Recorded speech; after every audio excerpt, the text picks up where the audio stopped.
नमस्कार, आप सभी का स्वागत है हमारे YouTube चैनल सफलतम क्लासेस में।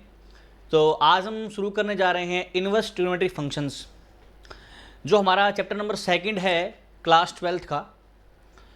तो हम सबसे पहले जो स्टार्ट करने वाले हैं आज, उसमें हम सीखेंगे कि इनवर्स फंक्शन क्या होते हैं, और उसके बाद हम डिस्कस करेंगे कि इनवर्स ट्रिग्नोमेट्री फंक्शंस क्या होते हैं। तो हम स्टार्ट करते हैं कि मान लीजिए हमारे पास कोई भी फंक्शन है y इक्वल्स टू एक्स। अगर आपके पास कोई फंक्शन है और अगर इस फंक्शन में हमने y को x पुट किया और हम अगर x की कुछ वैल्यू हम यहाँ रखते हैं, मान लीजिए हमने x की वैल्यू को 1 रखा, तो यहाँ से y की वैल्यू भी 1 आ जाती है। x की वैल्यू को 2 रखा तो y की वैल्यू भी 2 आती है। इसी प्रकार से x की वैल्यू कुछ भी रख देंगे हम, कोई रियल नंबर, तो एक y भी एक रियल नंबर हमें शो हो जाएगा। लेकिन मान लीजिए हमारे पास कोई ऐसा फंक्शन है जैसे y equals to x square. तो अगर मैं x की वैल्यू को अगर 1 पुट करता हूं तो मेरे पास y की वैल्यू यहां पर 1 आ जाएगी। अगर मैं x की वैल्यू को 2 पुट करता हूं तो y की वैल्यू मेरे पास 4 आ जाएगी। बट इस फंक्शन में और इस फंक्शन में क्या डिफरेंस है, और डिफरेंस देखिए। अगर मैं x की वैल्यू को कुछ पुट करता हूं तो y की वैल्यू हमें जो मिल रही है, तो इसी प्रकार से x की वैल्यू को 1 पुट करने पर जब y की वैल्यू हमें 1 मिलेगी, तो y को जब हम 1 पुट करेंगे तो वापस से x भी हमें क्या मिलेगा, 1 मिलेगा। जब मैं y को जब 2 पुट करूंगा तो हमें वापस से x क्या मिलेगा, 2 मिलेगा। लेकिन अगर हम बात करें इस प्रकार से इस फंक्शन में y equals to x square के अंदर, अगर हम बात करें y equals to x square के अंदर, अगर मैं x की वैल्यू को 3 पुट कर दूं, x की वैल्यू को क्या पुट कर दूं, 3 पुट कर दूं, तो मेरे पास y की जो वैल्यू मिलेगी वो मिलेगी 3 का स्क्वायर, यानी कि 9 मिलेगा। ठीक है। और अगर मैं y की वैल्यू को यहां पर अगर मैं x की वैल्यू को अगर मैं -3 पुट कर दूं, तब भी मेरे को y की वैल्यू मिलेगी -3 का स्क्वायर, यानी कि y की वैल्यू अब भी क्या मिलेगी, 9 मिलेगी। ये जो केस हमारा बना कि x की दो अलग अलग वैल्यूज के ऊपर, x की वैल्यू 3 पुट करने पर भी और x की वैल्यू -3 पुट करने पर भी y मेरे को क्या मिल रहा है, 9 मिल रहा है। यानी हमारे पास कुछ इस प्रकार से सिस्टम बना कि x की वैल्यू 3 पर और -3 पर हमारे पास किसी फंक्शन की सेम इमेज आ रही है।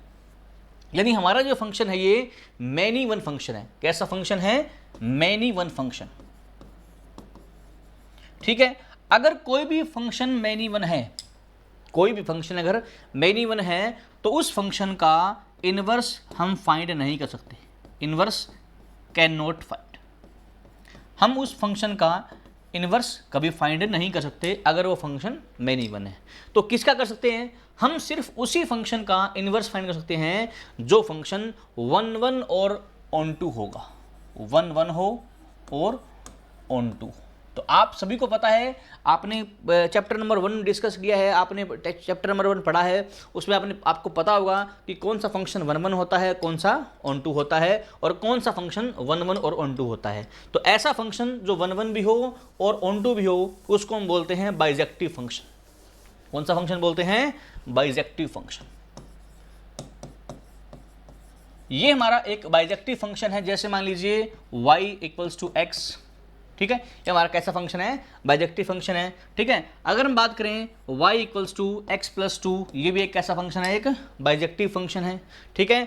ये हमारे पास सेक्शन है y बराबर एक्स स्क्वेयर। ठीक है। और यहाँ पर मैं इसकी डोमेन को थोड़ा सा चेंज कर देता हूँ कि अगर y बराबर एक्स स्क्वेयर है और x अगर हमारे पास है कोई भी एक इंटीजर, ठीक है, x की मेरे पास क्या है, एक इंटीजर है, और y जो है वो एक रियल नंबर है।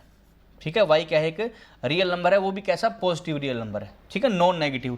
x एक इंटीजर है और y कैसा है, एक तो बाइजेक्टिव फंक्शन है। तो इस प्रकार से हमारे पास जो कोई भी फंक्शन होगा, वो फंक्शन जो बाइजेक्टिव भी हो, उस फंक्शन का हम इनवर्स फाइंड कर सकते हैं।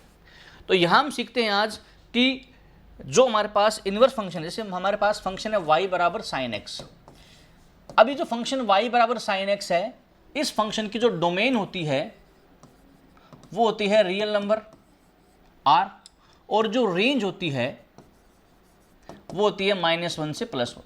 आप सभी को पता है क्लास प्लस वन के अंदर आपने डिस्कस किया होगा कि इस फंक्शन की जो डोमेन है वो रियल नंबर होती है और रेंज क्या होती है -1 से +1।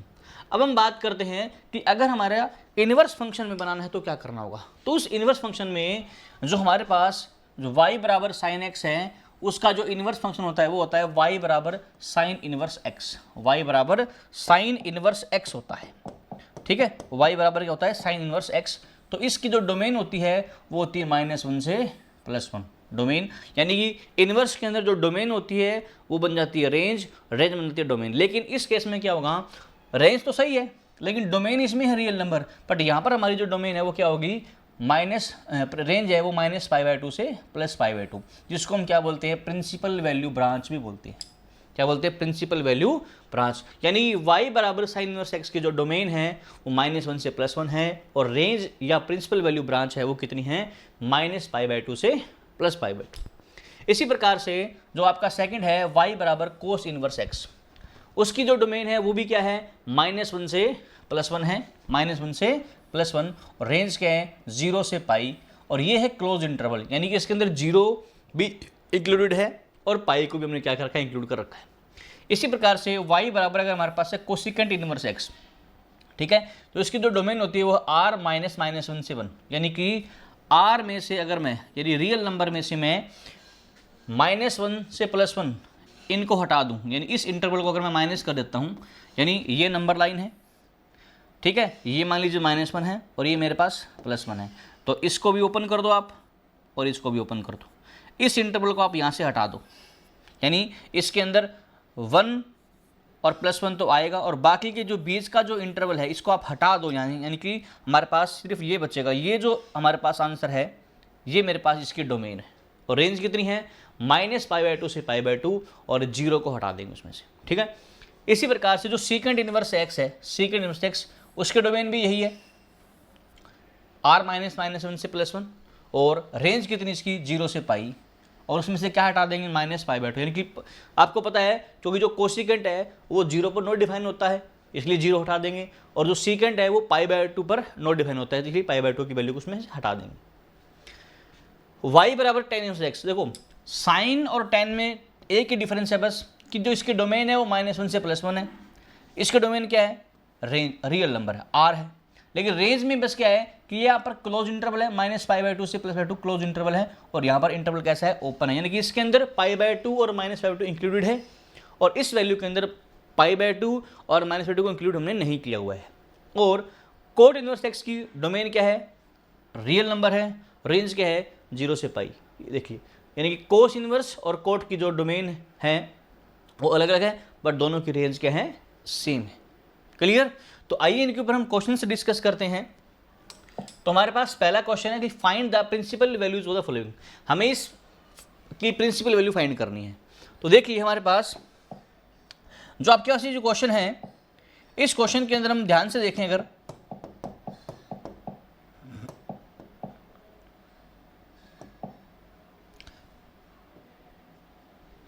y, हम इसको मान लेते हैं y equals to sine inverse 1/√2, ठीक है, मान लीजिए फंक्शन है हमारे पास, इसके में क्या निकालनी है, प्रिंसिपल वैल्यू फाइंड करनी। अब आप सभी को पता है कि y बराबर ये जो हमारे पास 1/√2 है, इस 1/√2 को हमें पता है अगर मैं इस दोनों तरफ इस साइन इनवर्स को लेफ्ट में लेके आऊँगा तो मेरे पास ये बन जाएगा साइन y, यानी साइन इनवर्स को अगर मैं लेफ्ट में लेके आऊँगा तो बन जाएगा साइन y और ये आ गया 1/√2, यानी हमने इस इनवर्स को इधर शिफ्ट किया तो ये बन गया साइन y और ये आ गया 1/√2, और हमें पता है 1/√2 होता है साइन π/6 की वैल्यू, 1/√2 किसके इक्वल होता है, π/6 के, यानी कि साइन y बराबर है किसके, साइन π/6 के। तो बाय कंपेयरिंग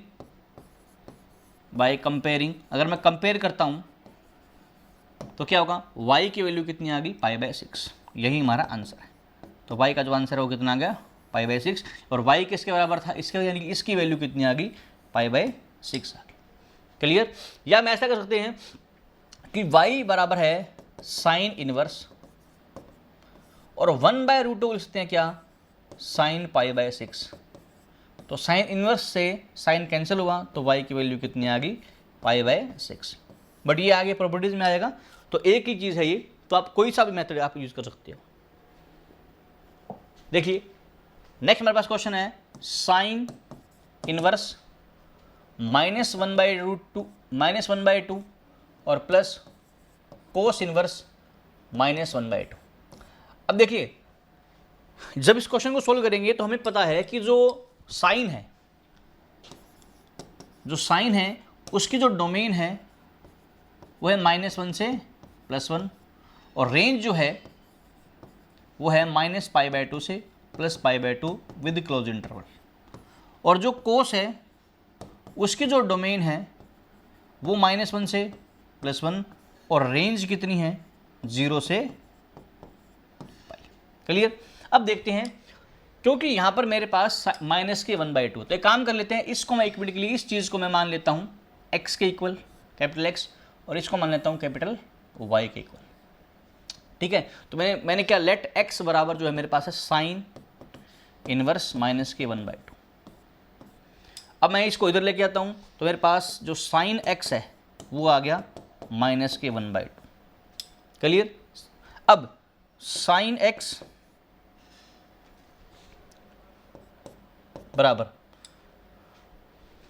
सॉरी इस क्वेश्चन में जो हमने किया था इसमें जो वैल्यू है वो π/4 आएगी। थोड़ा चेंज कर लीजिए, यहाँ पर जो वैल्यू है वो π/4 आएगी। साइन 45 डिग्री है ये, तो π/4, और ये भी कितना आएगा π/4 आएगा। तो यहाँ पर वैल्यू कितनी आएगी π/4।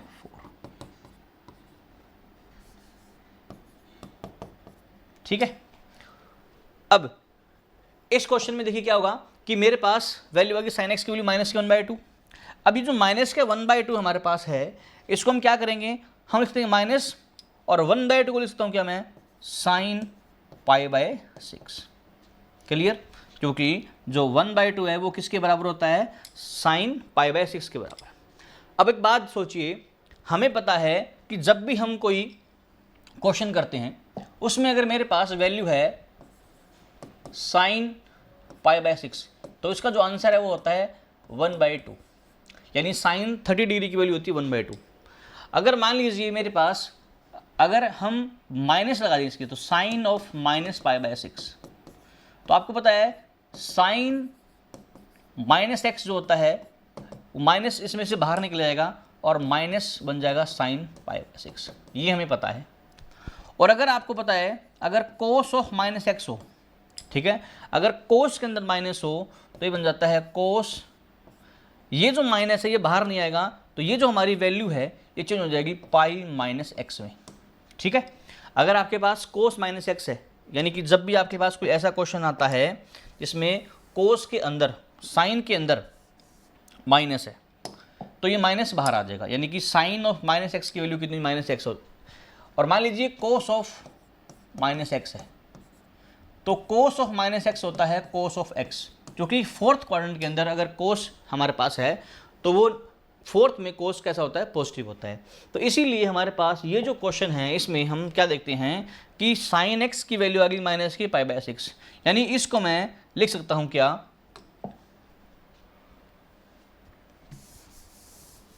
इस वैल्यू को हम लिख देंगे क्या, साइन -π/6 बन जाएगा। जो मेरे पास माइनस का साइन π/6 है वो बन जाएगा साइन π/6, और ये किसके बराबर था, साइन x के। यहाँ देख लीजिए आप, ये साइन x है, ये माइनस के 1/2, ये माइनस अंदर चला गया तो मेरे पास क्या बन गया, ये साइन x। तो बाय कंपेयरिंग यहाँ मेरे पास x की वैल्यू कितनी आ जाएगी, माइनस के π/6 आ जाएगी। क्लियर। और हम बात करें अगर इस क्वेश्चन के लिए, ये जो सेकंड हमारा पार्ट बच गया कौन सा, कि कोस इनवर्स 1 - 1/2, तो हम क्या करते हैं, हम लेट कर लेते कि y को हमने क्या माना था, कोस इनवर्स -1/2। अब ये कोस को इधर लेके आएंगे तो क्या बन जाएगा, ये बन जाएगा कोस y, और ये आ गया -1/2, तो कोस y माइनस के कोस ऑफ π/6। अब क्योंकि ये फोर्थ क्वाड्रेंट है, अगर ये क्वाड्रेंट नंबर 4 है, क्योंकि आपको पता है फोर्थ के अंदर जो कोस रहता है वो कैसा होता है, पॉजिटिव होता है। जब इस नेगेटिव को हम अंदर शिफ्ट करेंगे तो ये बन जाएगा कोस ऑफ y, ये बन जाएगा π - π/6। ठीक है, देखिए क्योंकि हमारे पास नेगेटिव है ये, तो नेगेटिव कोस कहाँ कहाँ होता है, नेगेटिव कोस होता है या तो सेकंड में या फिर थर्ड में, कहाँ होता है, सेकंड में या थर्ड में। अब हमें पता है कि हमारी जो कोस की जो रेंज होती है वो होती है 0 से पाई, ठीक है, कोस की जो इन्वर्स की जो रेंज है वो कहाँ से होती है, 0 से पाई होती है। तो हमें इसको या तो फर्स्ट में लेके आना पड़ेगा क्वाड्रेंट में या सेकंड में, ठीक है। तो मैंने इसको सेकंड में कन्वर्ट कैसे किया, मैंने अगर पाई में से इसको माइनस कर दूंगा तो ये बन जाएगा पाई माइनस पाई बाय 6, ठीक, सेकंड में आ गया ना, क्योंकि नेगेटिव है ये, इस नेगेटिव को अंदर लेके, क्योंकि आपको पता है कोस ऑफ माइनस एक्स जो होता है ना वो तो कोस एक्स ही होता है, लेकिन माइनस ऑफ अगर कोस एक्स है, अगर ये माइनस है, अगर इसको को अंदर भेजेंगे तो बन जाएगा cos of pi minus x, जो कि सेकेंड क्वाड्रेंट के अंदर चला जाएगा। तो मेरे पास यहाँ से वैल्यू आई cos of y equals to, ये बन जाएगा कोस ऑफ 6 पाई माइनस 5 यानी कि 5 पाई बाय 6, यानी यहाँ से कंपेयरिंग करने से y की जो वैल्यू है वो आएगी 5 पाई ओवर 6, y की वैल्यू आएगी 5 पाई बाय 6, ठीक है। तो x की वैल्यू मेरे पास थी माइनस के 5 बाय 6 और y की वैल्यू कितनी है प्लस के 5 बाय 6, तो x प्लस वाई की वैल्यू यहाँ से कितनी आ जाएगी, तो हमारे पास हमें वैल्यू निकालनी थी x प्लस वाई, तो x प्लस वाई की वैल्यू आ जाएगी, इसकी वैल्यू है माइनस के पाई बाय 6 और इसकी वैल्यू है प्लस के 5 पाई बाय 6। तो एलसीएम ले लेते हैं इसका, 6 एलसीएम आ गया, माइनस के 5 प्लस 5 पाई यानी कि 4 पाई बाय 6 यानी कि 2 बाय 3 पाई, इसका हमारा फाइनल आंसर है। यानी इसका जो प्रिंसिपल वैल्यू है वो कितनी है, 2 पाई बाय 3 है। चलिए देखिए नेक्स्ट क्वेश्चन क्या है हमारे पास, ठीक है, find the principal values of the following. देखिए तो मेरे पास क्या है, कोस इनवर्स, अब देखिए कोस 2 पाई बाय 3, अब अगर बात करें कि कोस की जो वैल्यू होती है वो 2 पाई बाय 3, तो इस कोस 2 पाई बाय 3 को मैं लिख सकता हूँ क्या, कोस inverse cos of pi minus pi by 3, ठीक है, लिख सकते हैं क्या। बट जब इसको ऐसा करेंगे तो ये जो कोस पाई माइनस पाई बाय 3 है ये कौन सा क्वाड्रेंट हो गया, सेकंड क्वाड्रेंट हो गया, ठीक है, कौन सा क्वाड्रेंट हो गया, सेकंड। यानी यहाँ पर हम देख सकते हैं कि अगर ये पहले से सेकंड में है तो कोई दिक्कत नहीं है, क्योंकि जो कोस की हमने देखा था कि जो अंदर की वैल्यू है, कोस की जो डोमेन होती है, सॉरी रेंज होती है, कोस की जो रेंज है वो है 0 से पाई, तो इसको तो कोई दिक्कत नहीं आने वाली है। अब बात करते हैं साइन की, यानी कि यहाँ से अगर हम चेक करें तो 2 पाई बाय 3 ये वैल्यू हमारी अगर देखें तो इसकी वैल्यू माइनस पाई बाय 2 से पाई बाय 2 के बीच में नहीं आ रहा है, क्योंकि देखो 2 पाई बाय 3 तो इसमें है ही है, ये तो इसी में से है, क्योंकि ये वैल्यू देखिए 180 डिग्री से कम ही है 0 से पाई के बीच में, बट ये जो 2 पाई बाय 3 है ये वैल्यू इसमें नहीं है, तो इसको कन्वर्ट करना पड़ेगा। तो हम कैसे कन्वर्ट करेंगे, देखिए इसको वही x मान लेंगे, इसको y मान लेंगे, तो x की वैल्यू मेरे पास कितनी है, x की वैल्यू मेरे पास cos inverse cos of 2 pi by 3, तो मेरे पास इसको इधर लेके आएंगे तो कोस x बराबर कोस 2 पाई बाय 3 और x की वैल्यू यानी x की वैल्यू आ जाएगी 2 पाई बाय 3, क्योंकि 0 से पाई के बीच में ही बिलोंग करता है। और यहाँ से इसको y अगर लेट करें, y इक्वल्स टू आएगा sine inverse sine 2 pi by 3, तो यहाँ से साइन y की वैल्यू कितनी आ जाएगी, यहाँ से साइन y की वैल्यू आ जाएगी साइन 2 पाई बाय 3। अब क्योंकि y की वैल्यू 2 पाई बाय 3 नहीं आ सकती, क्योंकि हमारा जो साइन का जो डोमेन है, सॉरी जो रेंज है वो माइनस पाई बाय 2 से प्लस पाई बाय 2 के बीच में होती है, यानी हमें इसको यहाँ से लेकर यहाँ तक में कन्वर्ट करना पड़ेगा। तो मैं काम करता हूँ, इसको लिख लेता हूँ साइन y बराबर sine of pi minus pi by 3, ठीक है, क्योंकि पाई माइनस पाई बाय 3 का मतलब हुआ 2 पाई बाय 3। अब आपको पता है कि साइन पाई माइनस एक्स होता है साइन एक्स क्लास 11 से, ठीक है, तो यहाँ से इसकी वैल्यू आ जाएगी साइन y बराबर साइन पाई बाय 3, यानी y की वैल्यू मेरे पास कितनी आ सकती है, y की वैल्यू आ जाएगी पाई बाय 3, और हमें निकालनी है x प्लस वाई की वैल्यू, तो x प्लस वाई की वैल्यू आ जाएगी 2 pi by 3 plus pi by 3, यानी कि आपका आंसर आएगा पाई। तो आपका फाइनल आंसर कितना आ गया, पाई आ गया। उसके बाद कुछ प्रॉपर्टीज़ हैं इन्वर्स फंक्शन की, कि अगर आपके पास बाहर साइन है और अंदर साइन इन्वर्स एक्स है तो आपका आंसर एक्स आएगा, और जहाँ पर एक्स कहाँ से बिलोंग करेगा, -1 से +1। अगर बाहर साइन इन्वर्स एक्स है अंदर साइन एक्स है तो अभी आपका आंसर कितना आएगा, एक्स आएगा, और एक्स कहाँ बिलोंग करेगा, -π/2 से। ऐसा क्यों, तो देखो अंदर कौन सा फंक्शन है, ट्रिग्नोमेट्रिक फंक्शन है, वो भी कौन सा, इन्वर्स, इसलिए डोमेन कौन सी है, इन्वर्स वाली। ठीक है, अब देखिए अंदर कौन सा फंक्शन है, सिंपल फंक्शन है, तो डोमेन कौन सी है, सिंपल डोमेन है, जो कि ट्रिग्नोमेट्रिक फंक्शन की डोमेन है। ऐसे ही अगर साइन इन्वर्स 1/x है तो इसका आंसर आएगा कोसिकेंट इन्वर्स x। 1/x क्या बन जाएगा, कोसिकेंट इन्वर्स x, और अगर कोस इन्वर्स x है तो क्या बन जाएगा, सेकेंट इन्वर्स x, और x 1 से बड़ा होगा या 1 से -1 से छोटा होगा। तो ये प्रॉपर्टीज आप अच्छी प्रकार से देख लेना। जैसे हमारे पास ये फंक्शन है, लास्ट क्वेश्चन आपका आज, साइन इनवर्स कोस ऑफ 33π/5। तो हमें क्या करना है, पहले इसको चेंज करना है, 33/5।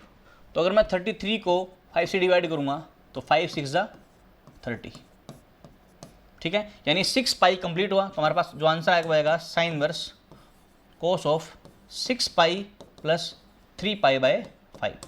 अब आपको पता है जो 6π है हमारे पास, इसकी जो वैल्यू है हमारे पास 6π + 3π/5।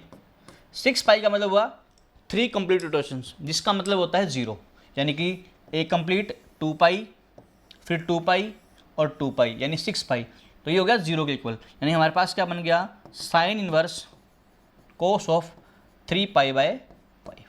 अब क्योंकि यहाँ साइन है और यहाँ कोस है, इसको भी चेंज कर लेंगे हम, क्या बन जाएगा, साइन इनवर्स, इसको लिख सकता हूँ मैं क्या, साइन π/2 - 3π/5, ठीक है, π/2 - 3π/5। तो अब यहाँ से साइन इनवर्स कैंसिल हो गया, और जो हमारा आंसर बच गया वो आ गया π/2 - 3π/5। एल से हमारे पास आ गया 10, 2 5 × 10, 5π - 5 2 × 10, 6π। तो 5π - 6π, तो आपका जो आंसर है वो आ गया -π/10। ठीक है, तो आज का हमारे लास्ट क्वेश्चन था। मिलते हैं स्टूडेंट्स हम नेक्स्ट वीडियो में, जहाँ पर हम ट्रिग्नोमेट्रिक फंक्शंस के अगले कुछ प्रॉपर्टीज़ हैं उनको डिस्कस करेंगे, और इसके बहुत सारे क्वेश्चंस डिस्कस करेंगे जो आपके एनडीए में या जेईई के अंदर बहुत सारे इसके क्वेश्चन पूछाते हैं। जितने भी मैंने क्वेश्चन कराए ये सीबीएसई के अंदर, हरियाणा बोर्ड के अंदर आए हुए क्वेश्चन थे। तो थैंक यू फ्रेंड्स, आज के लिए इतना ही।